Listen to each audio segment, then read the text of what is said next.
नाशिक शहरामध्ये गोवंश जातीच्या जनावरांची अवैध वाहतूक आणि कत्तलीला आळा बसवण्यासाठी पोलीस आयुक्त संदीप कर्णिक यांच्या आदेशानुसार गुन्हा शाखेच्या गुंडांविरोधी पथकानं मोठी कारवाई केली आहे। गिरणारे गावाहून गंगापूर मार्गे नाशिक शहरात कत्तलीसाठी आणले जात असलेले गोवंश जातीची 6 जिवंत जनावरे ताब्यात घेऊन 2 आरोपींना अटक करण्यात आली आहे। गुंडांविरोधी पथकाला मिळालेल्या गुप्त माहितीनुसार गंगापूर रोडवरील भोसला मिलिटरी स्कूल समोरील रस्त्यावर सापळा रचण्यात आला।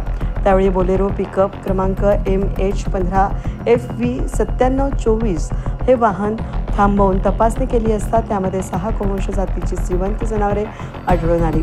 वाहन चालक नामदेव सुखदेव पावडे 42 वय, पिंपळत, राहणार नाशिक यांचा साथीदार अरकान उर्फ अप्पू अजीज कुरेशी वय वर्ष 24, मदिना नगर नाशिक यांनी जनावरे गिरणारे येथून उचलून वडाळा गावातील निसार कुरेशी यांच्या गोडाऊनमध्ये कत्तलीसाठी नेत असल्याचं सांगितलं।